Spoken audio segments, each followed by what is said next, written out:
Do you know the UK government have changed their rules again? Yes, we all know the UK government changed their rules every UK market day. And I bet you maybe before you are done with this video, they would have brought out another rule again. So you have to get up to date. So for you getting set, I just need to tell you that you need to be at the top of your game. Anything that you need to do, this is the time you need to do it. It is now. Anytime you're doing anything you're doing, it is now. Don't waste any much time to make the application because we don't know what might happen next. So now as it stands, and this is going to be a two-in-one video because now a lot of I've got DMs where people asking, okay, oh, what's happening with the new rule and all that. And you know me for one, I don't have much time to start giving too much. I just go straight to the point, give you the answers for what you're looking at for you to make that best decision with regards to your application and know what else you need to do. And second is we are going to talk about the benefits of working in the NHS as a nurse or a midwife, benefits and challenges.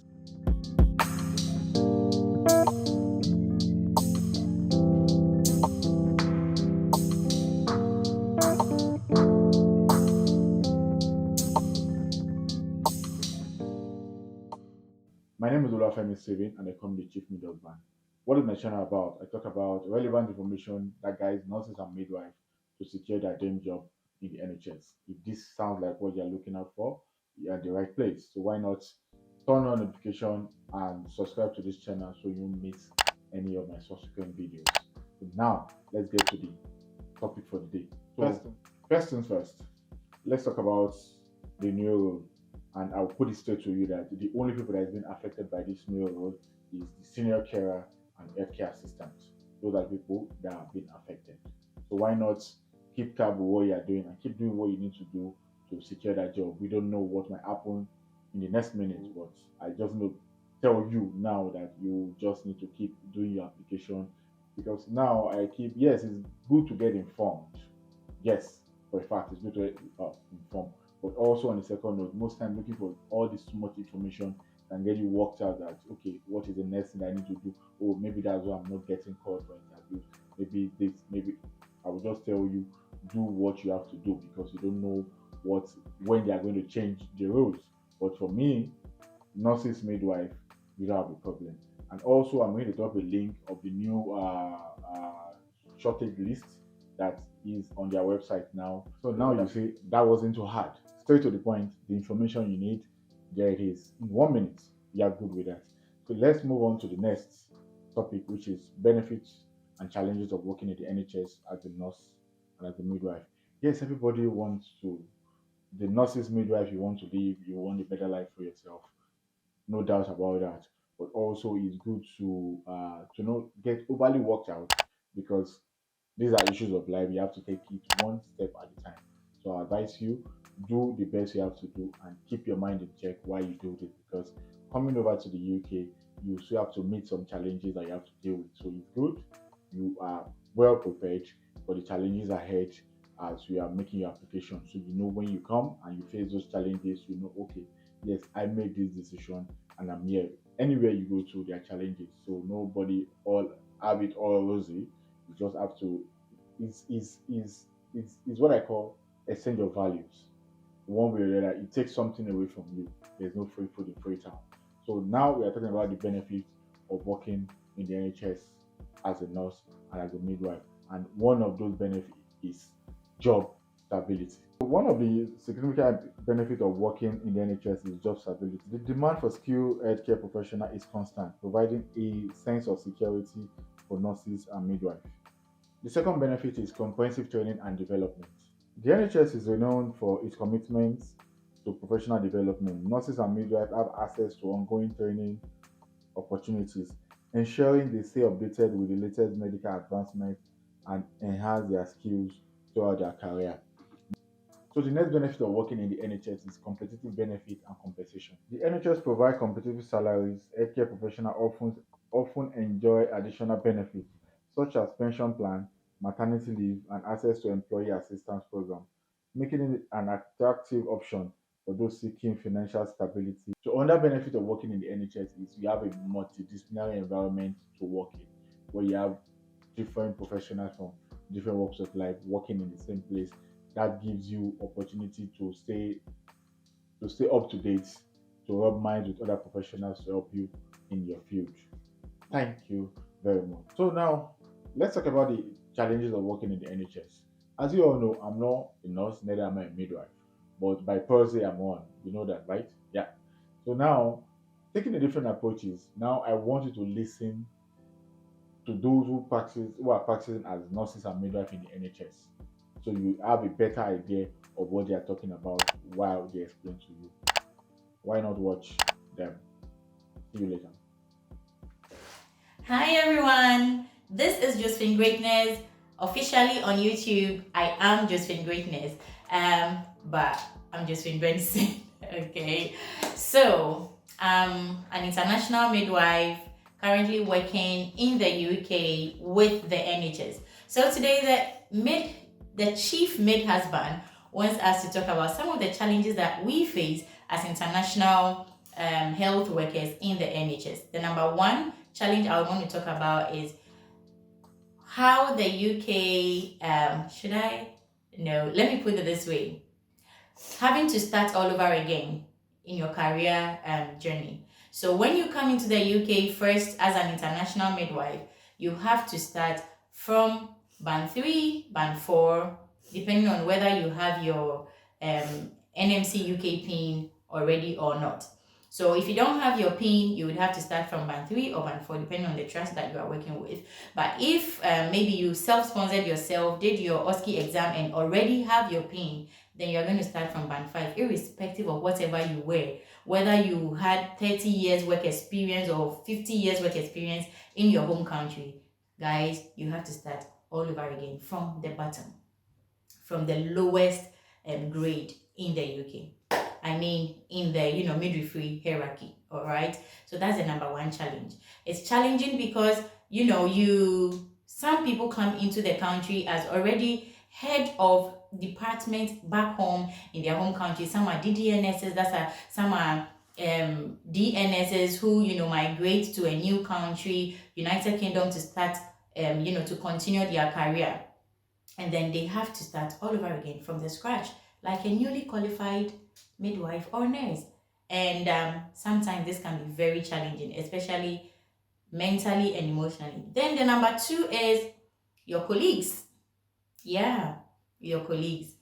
Some of the colleagues you meet in the UK, those that trained here in the UK, already find it a bit difficult to accept you as a qualified midwife, irrespective of the fact that mostly international midwives come into the country already with big experiences, like great number of years experiences before they come into the country. Some of the colleagues that we work with find it very difficult to accept that we are qualified midwives. We actually are qualified midwives. So that's the number two challenge. And then I would also want to talk about this challenge, which I would say some of the patients we take care of, kind of when they see you, as especially those of us that come from Africa, we are black. They go like, I don't want to work with a black. Yeah, I don't want a black to take care of me. Some even go to the extent of opening their mouth to say nasty words, calling you names. All right. And then another challenge I want to talk about is a salary. I'll say this because some people that I came into the UK with are already leaving the country because of the salary. Okay, on a rating scale, rating UK with the Australia, US, these other two countries pay health workers very well than the UK. Some countries, I would say, for example, Ireland, when you go into Ireland starts paying you based on your work experience right from where you came from, right from your home country. So if you had 10, 15 years work experience in your home country before getting into the country, they start your grade or your salary band from counting from your work experience back home, wherever you came from. So guys, this is just what I want to talk about. There are lots of other challenges, other challenges like you not knowing your left from right in terms of career progress. You don't know what opportunities you can grab.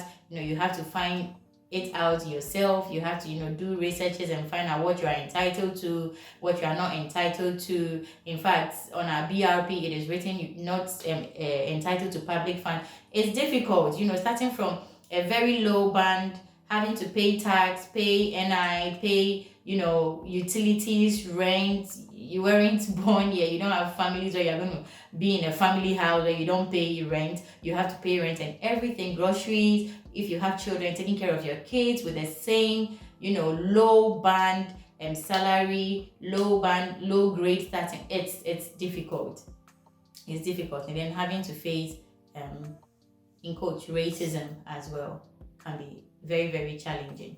But guys, you can make it. If you have migrated to this country, you are resilient, because it's not easy to migrate, carry your bag and baggages, everything of yours from your home country, somewhere you were born, bred, lived all your life, know your whereabouts, and then go into a new country. You are resilient, and all these challenges you are able to overcome. So if you want to come to the UK as a health worker, don't be perturbed by these challenges. Dear, you can overcome, because people have overcome, and you can also do it. It is Josephine Greatness. One of the things I can say has really affected me as an international midwife is the fact that, over here, your skills are not really trusted 100%. You're not expected to make decisions solely as an independent midwife. You're expected to go by the books, the guidelines all the time. All right. So you make one decision that is not, in the guideline, even though for the betterment of the woman you're caring for, you're seen as making an error, being investigated and things like that is really, really not fair on international midwives. And I know these are some things that have been done in, before. These are the ways the things are done here. But, considering that someone has come from a different country where things are done differently and having to come and practice in a different place, that is not put into consideration. You understand? That is not put into consideration. And that's a big challenge, and it's a big factor, in practice. And one of the challenges I faced working as an international midwife in the UK was communication. When I first came, I struggled a lot with communication because there are different cultures, like cultural diversity, different ways of communicating, understanding non-verbal gestures. So it's getting better now, but when I first came, it was really frustrating for me. But with the help of people asking, like I've asked for people that have worked here like for a while, and I asked them questions, and they were able to put me through. And also, I struggled with asking for help because it was really challenging for me to like, oh, can you put me through this? I don't know how to do this. Can you put me through it? I felt like, oh, they expect me to know it. What if I tell them I don't know how to do this particular? Because I coming here, I had to relearn and learn some things I've learned back home. Because midwifery is universal, but there's some little details, little procedures that are quite different. So I had to relearn everything. And right now, I'm not scared of asking for help again if I think I really need help. So you're welcome back. Did you like what you listened to? Was it encouraging? Yeah, it's not encouraging, but I'll tell you, these are things you also have to go through. It's all about give and take at the end of the day. So just prepare your mind while you come. Don't get so anxious. Keep doing your application and just pray for the best while you come. And know that when you come, you feel relaxed and ready to go through it all as it goes. At the end of the day, you're still going to get you're going to adjust to it as time goes on. So that shouldn't be an issue. So this is me just putting out to you that you should prepare your mind while you are coming. Thank you very much. So for those working in the NHS now, please I want you to do us a favor by dropping comment on the comment section about the challenges you face while working in the NHS, so others can learn from it and get set while they're ready to transition into the NHS. This is the end of our video for today. Hope you enjoyed this information so far, and I wish you all the best while you do your application.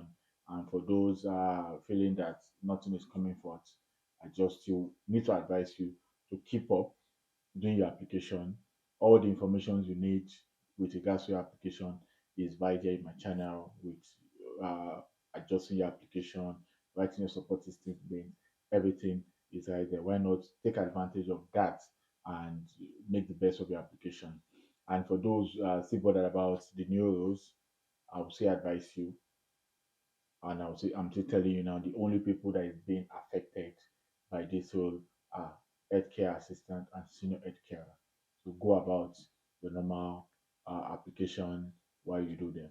Go about your normal application process for now. Now, also, I want to tell you, if you are new to my channel, why not subscribe to this channel and turn on notification so you miss any of my subsequent videos. Thank you very much and see you in my next video.